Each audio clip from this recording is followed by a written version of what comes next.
안녕하십니까. 여론의 모든 것 여론고수 시간입니다. 여러분들 구독 꾹 눌러주시고요. 좋아요도 많이 해주시고 또 친구분들한테도 많이 또 아시는 분들한테도 이렇게 좋은 프로그램이 있어 하고 전달을 해주시면 좋겠습니다. 여러분들 한절기에 몸 건강하시고요. 자, 얼마 전 끝난 항저우 아시안 게임. 정말 많은 분들 손이 짜릿짜릿한, 정말 심장이 쫄깃쫄깃한 그런 경기들 많이 보셨죠. 우리 삐약이 신유빈 선수의 맹활약 쫙 삐약 하면서 너무 잘했습니다. 정말 스매싱 강 스매싱 신유빈. 네, 전지희 선수와 함께 북한의 여자 복식조를 무찌르고 완패를 시키고 금메달을 목에 걸었습니다. 정말 대단했는데요. 자, 축구도 대단했고 또 뭐 대단한 경기들이 많았습니다. 야구도 대단했고요. 그런데 참 이상한 일이 있었습니다. 홍 기자님. 그 포털에 중국을 응원할 거냐 축구, 한국을 응원할 거냐. 당연히 그러면 우리 대한민국의 카카오 다운 포털이라면 뭐 한국 응원이 100% 나와야 되는 거 아니겠습니까? 그런데 깜짝 놀랄 일이 벌어졌습니다. 중국을 응원하겠다 93%, 그 다음에 한국을 응원하겠다 뭐 7%, 8%. 이거 뭐 드루킹입니까 뭡니까? 드루킹입니까? 나가킹입니까? 뭡니까? 그래서 이 문제가 이 언론뿐만 아니라 정부 측에서도 이제 많이 거론이 됐죠. 여당을 중심으로 정치권에서도 거론이 됐고. 그러면서 이게 일단 다음 카카오 쪽에서 이제 얘기한 거 보니까, 방통위에서 얘기했구나. 얘기한 거 보니까 그 당시 중국 응원 해외 접속이 네덜란드에서 50%, 일본에서 30%, 일본 IP가 그래서 30%가 유입이 됐다. 조작이네요. 해외 접속이 됐다. 그러면은 이게 이제 우회 접속을 해서 이걸 한 거다라는 매크로도 돌리고 매크로도 돌리고 이런 거다. 지금 중국 본토에서는 원래 우리나라 이제 포털에 접속이 안 되죠. 그래서 이제 뭡니까? VPN을 통해서 VPN이라고 하는 앱을 깔아야지만 그걸 통해서 이제 할 수 있는 그게 있는데, 우회 접속이라고 하는 겁니다. 그렇게 해서 들어오는 중국에서 들어오는 게 평상시에 1%밖에 안 된대요. 근데 이제 이렇게 중국 응원이 많다는 거는 누군가가 무슨 시도를 한 게 아니냐. 그래서 드루킹 2탄 아니냐, 이제 그런 얘기. 차이나 게이트 이야기도 나오더라고요. 그래서 국무총리가 여론 왜곡 조작을 막기 위한 범부처 TF를 가동시키겠다. 그런 얘기까지 나왔죠. 근데 이제 검찰에서 수사를 하고 조사를 해본다니까 결과를 조금 더 지켜봐야 될 부분이 있고요. 물론 이번 다음 카카오 다음에 터무니없는 중국 응원의 90%가 넘는 것은 정말 문제고, 네이버는 로그인을 적어도 하게끔 만들었거나 IP가 좀 통제되도록 됐다면, 관리되도록 됐다면 카카오 다음은 진짜 이 카카오라는 회사가 도덕적으로 좀 약간 주식 처분과 관련해서도 여러 가지 또 입방아에 올랐고 문제가 되고 있는데, 이게 제이 드루킹 이런 걸 떠나서 포털 문제가 계속 지적되고 있습니다. 어떤 문제일까요, 홍 기자님? 이게 이제 우리나라 국민들이 사실 예전에는 자기가 보고 싶은 방송을 이제 선택해서 TV에서 본다거나 아니면 보고 싶은 종이 신문을 이제 구독을 해서 본다거나 그런 식으로 이 언론과 접촉을 했죠. 그러다가 이제 어느 순간부터 이 포털이라고 하는 거대한 이 수단을 통해서 모든 사람들이 다 이 스마트폰에서 포털을 통해서 뉴스에 접속하는 행태로 바뀌지 않았습니까? 이게 어마어마한 권력입니다. 그렇죠. 근데 이 기사를 어떻게 배치하느냐, 노출하느냐에 따라서 조선일보, 동아일보, 한겨레 이런 것까지 또 영향을 미칠 수 있는 거 아니겠습니까?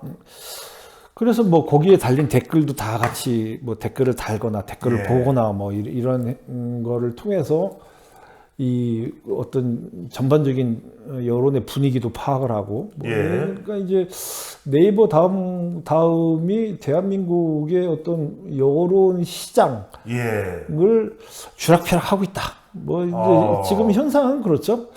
그것 때문에 이제 이 정치권에서는 매년 국정감사 때마다 이 네이버 다음 대표들 불러다가 네. 뭐 좀 추궁하기도 하고 뭐 어떻게 좀 바꿔보자 뭐 그러기도 하고 하지만 이 바꿔보자라고 하는 면에서는 입법 사항이긴 한데 예. 거기에 대해서 또 여야의 견해차가 있어요. 예.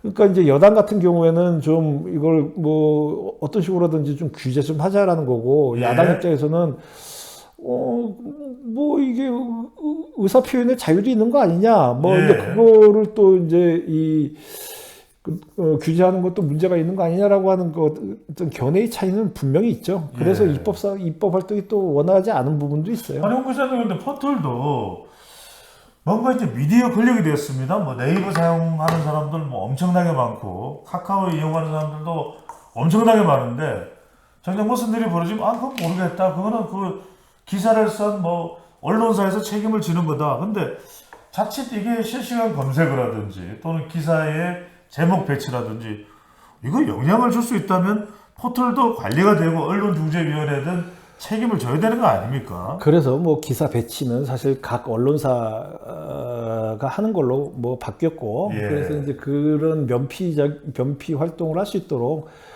그 뭐 네이버 같은 경우는 로그인을 해야 댓글을 쓰고 또 다음도 댓글이 24시간만 이제 보여지게 하고 한 기사에 뭐 예. 이제 뭐 변화가 그동안 계속 있어 왔어요. 뭐 무제한으로 했다가 지금 사실은 규제가 있는 부분으로 왔어요. 계속 지적을 받으니까 좀 예. 변신을 시도는 했네요. 예, 시도는 하고 있어요. 이제 그럼에도 불구하고 이 그 거대 포탈의 힘은 그 상당수 살아 있다. 예. 이제 그런 부분들을 뭐 좀 제한하기 위해서 뭐 예를 들어서 댓글을 쓸 때 뭐 국적을 표기한다든지 뭐 이제 예. 뭐 지금보다는 더 강화된 쪽으로 이제 그 얘기를 하는데 또 야당에서는 또 여전히 또 그런 부분 또 반대를 하고. 아니, 야당에서도 문재인 정부 때 유튜브의 지나친 뭐 정치 성향에 대해서는 뭐 가짜뉴스 운운하면서 규제해야 된다, 그런 움직임도 있었는데, 포털에 대해서는 이렇게 사회적인 우려가 있음에도 불구하고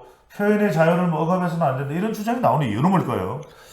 아무래도 그거를 활발하게 쓰는 분들, 그러니까 좀 젊은 층 내지는 30, 40대에서 이 본인들이 강성 지지층들이 그 활동을 활발하게 한다라고 예. 이제 판단을 했기 때문에 뭐 그런 분들에 대한 이 의사 표현을 왜 막느냐 뭐 이제 그런 주장을 할 수도 있어요. 근데 제가 오늘 말씀드리고 싶은 거는 이 포털의 여론 조작 의혹이 예. 이렇게까지 이제 세게 불거지는 마당에 이제 우리가 한번 좀 짚고 넘어가고 싶은 건 뭐냐면 그럼 여론조사는 안전하냐? 여론조사입니다. 네, 여론조사 우리가 이제 뭐 예. 여론조사를 뭐 주로 이제 네. 다루는 방송 이걸 서울대학교의 그 한규섭 교수도 지적을 하더라고요. 뭐라고 지적했어요? 전 못 봤어요. 네. 자세한 건 또 저작권 문제가 있으니까요. 네. 저작권 뭐 아니 저 한 교수랑 친해 뭐가 저작권 네네. 문제? 말씀하시죠. 네. 저는 이제 첫 번째는 뭐냐면 이 아까도 말씀드렸지만 이 포털에서 어떤 이 여론의 대세, 예.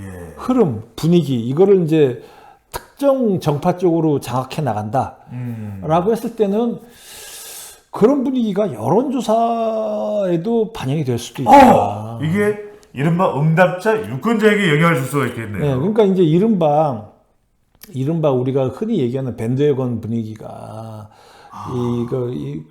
뭐 굳이 왜 자꾸 댓글에다가 뭐 드루킹 그때 사건도 그렇지만 댓글 뭐 매크로하고 지금 댓글 매크로는 굉장히 이제 어렵게 만들어 놓는다고 했지만은 예. 굳이 그런 일들을 왜 자꾸 하느냐.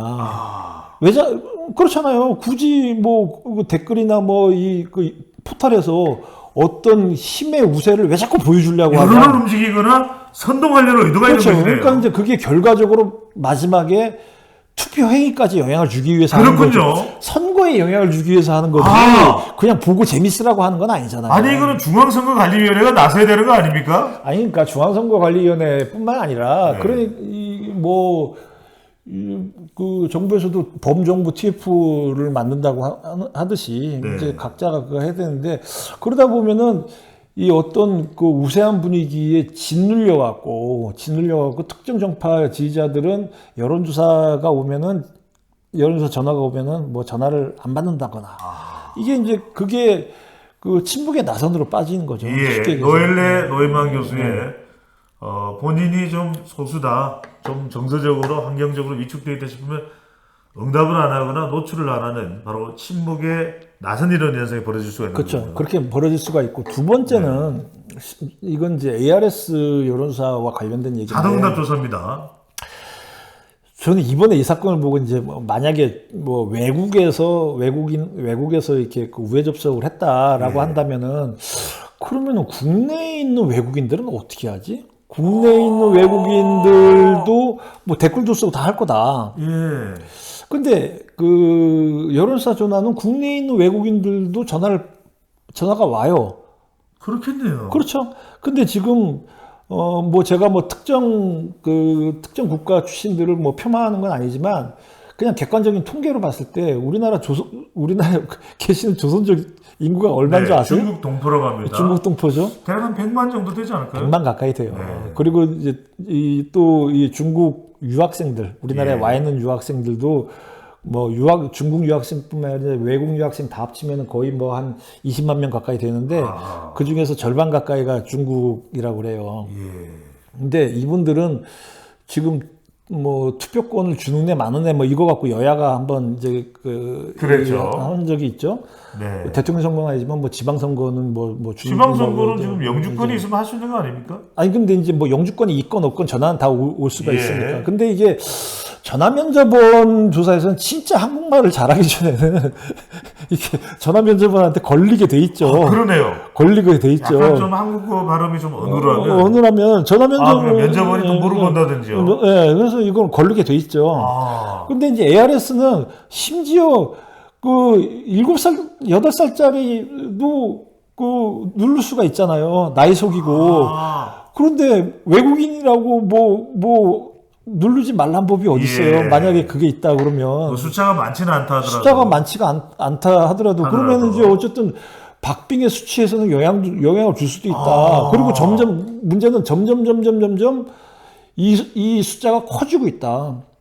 아까 100만 명이라고 그러셨는데 점점 이 숫자가 커지고 있다. 예. 뭐 그러면은 그 부분에 대해서도 여론조사도 과연 그럼 안전한가? 뭐 그 한 1~2% 차이가 또 이 어떤 우세를 판단하는데 느낌이 다르다 그러면 그것도 한번 좀 점검을 해야 될 필요가 있지 않느냐. 뭐 그런 생각이 그런 듭니다. 게 전반적인 그 출발이 이런 포털 더군다나 오염될 수도 있는 또는 왜곡될 수도 있는 포털로부터 시작될 수도 있다 이런 지적이시네요. 그렇죠. 네. 참 무섭습니다. 과연 어떻게 관리가 돼야 될지 선거에 대한 이 신뢰는 너무나 중요한 것이거든요. 지금까지 대한민국 최고의 저널리즘 분석 전문대 기자 홍영림 기자와 함께했습니다. 저는 배추도사 배정찬입니다. 고맙습니다.